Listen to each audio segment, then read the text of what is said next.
Hello, fifth graders. Welcome to week 2 of Fiesta Gardens Library. I continue to miss having students here in the library, but on the brighter side, I am glad we get to read together. And the past few weeks have been very difficult.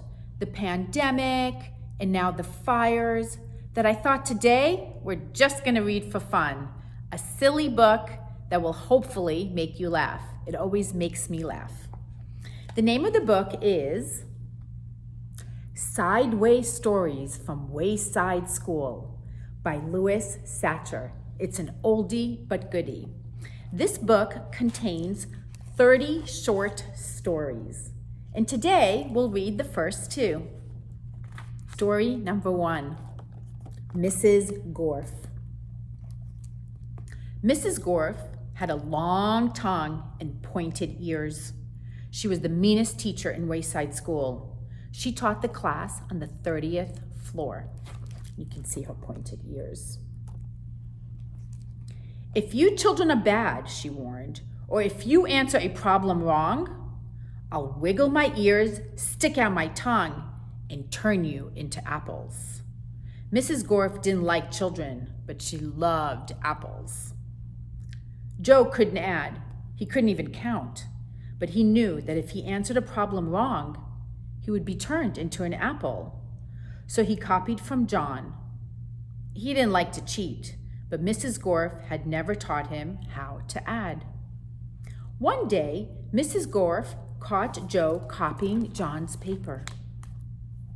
She wiggled her ears, first her right one, then her left, stuck out her tongue, and turned Joe into an apple. Then she turned John into an apple for letting Joe cheat. "Hey, that isn't fair," said Todd. "John was only trying to help a friend." Mrs. Gorf wiggled her ears, first her right, then her left, stuck out her long tongue, and turned Todd into an apple. "Does anybody else have an opinion?" she asked. Nobody said a word. Mrs. Gorf laughed and placed the 3 apples on her desk. Stephen started to cry. He couldn't help it. He was scared. "I do not allow crying in the classroom," said Mrs. Gorf. She wiggled her ears, first her right, then her left, stuck out her tongue, and turned Stephen into an apple too. For the rest of the day, the children were absolutely quiet.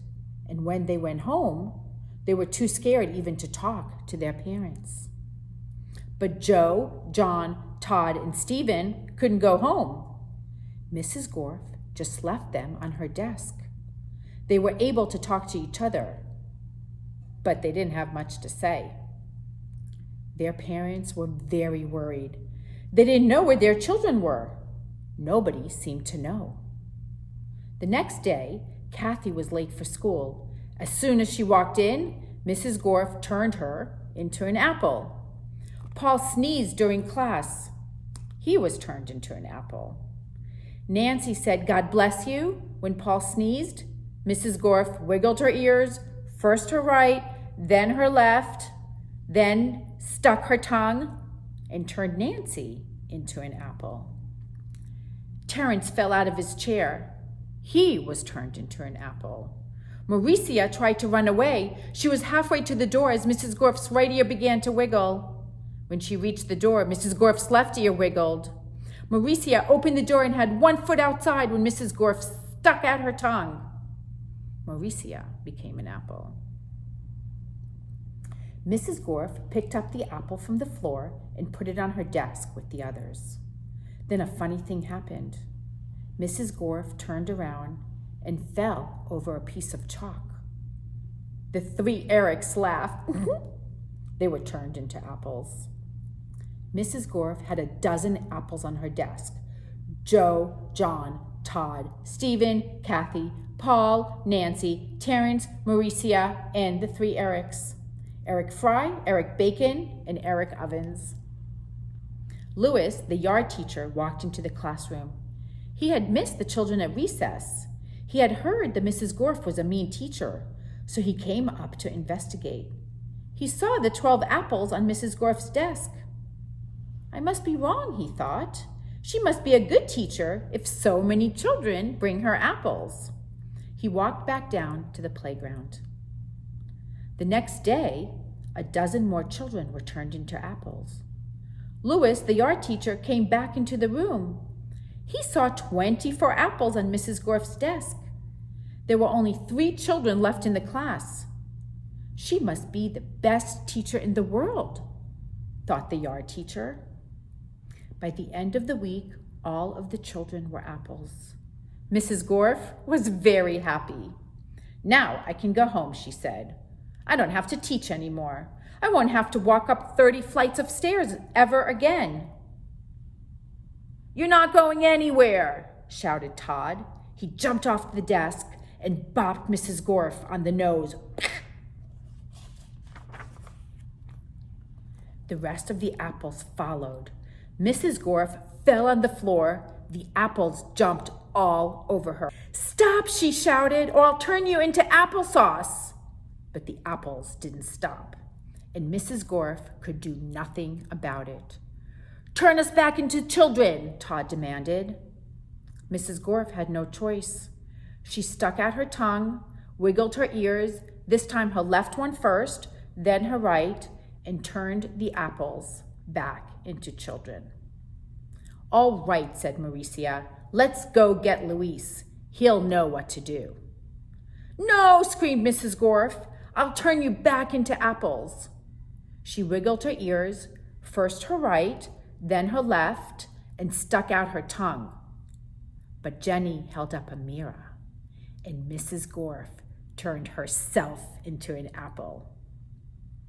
The children didn't know what to do. They didn't have a teacher. Even though Mrs. Gorf was mean, they didn't think it was right to leave her as an apple.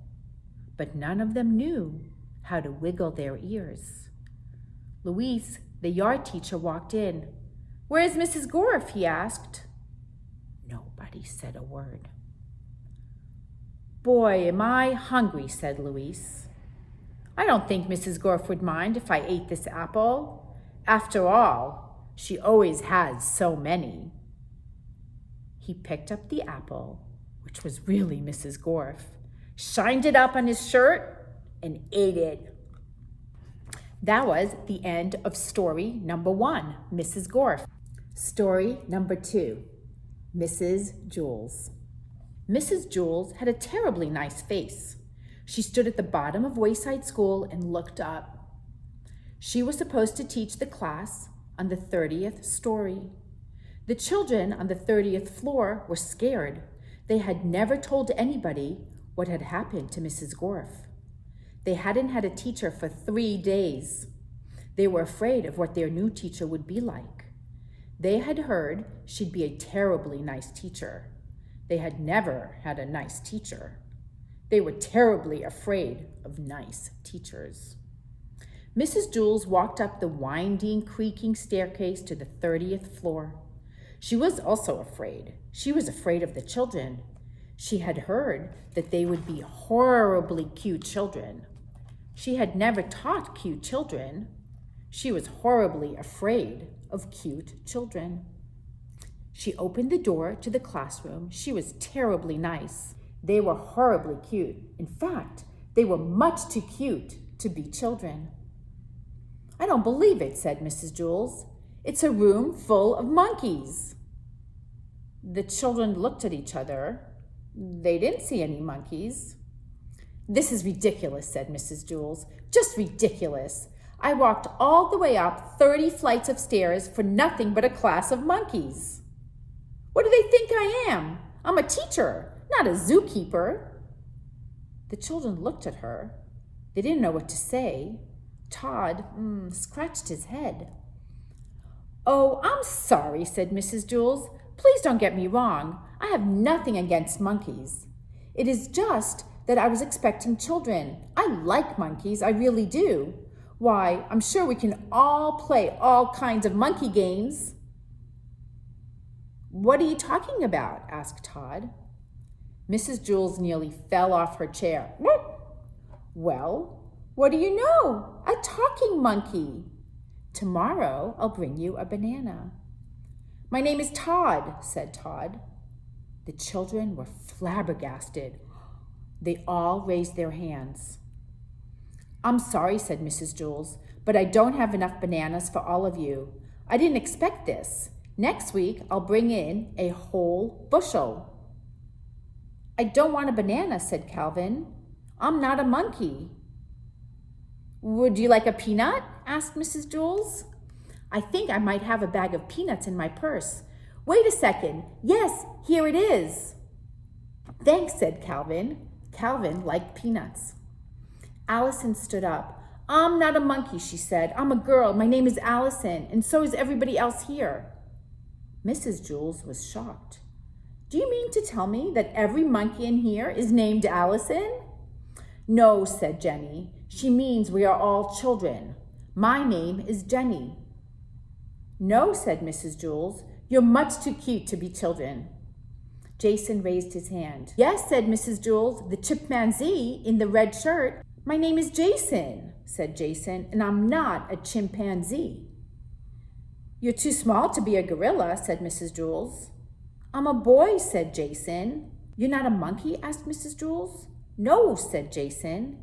And the rest of the class? They're not monkeys either? Asked Mrs. Jules. No, said Allison. That is what we've been trying to tell you. Are you sure? Asked Mrs. Jules. We'd know if we were monkeys, wouldn't we? Asked Calvin. I don't know, said Mrs. Jules. Do monkeys know that they're monkeys? I don't know, said Allison. I'm not a monkey. No, I suppose you're not, said Mrs. Jules. Okay, in that case, we have a lot of work to do. Reading, writing, subtraction, addition, spelling. Everybody, take out a piece of paper. We will have a test now. Jason tapped Todd on the shoulder. He said, Do you want to know something? I liked it better when she thought we were monkeys. I know, said Todd. I guess now it means she won't bring me a banana. There will be no talking in class, said Mrs. Jules.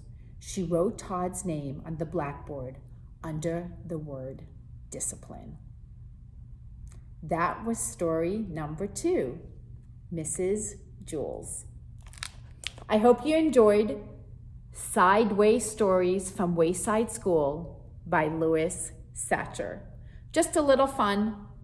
Looking forward to seeing you next time and reading more stories. Bye-bye now.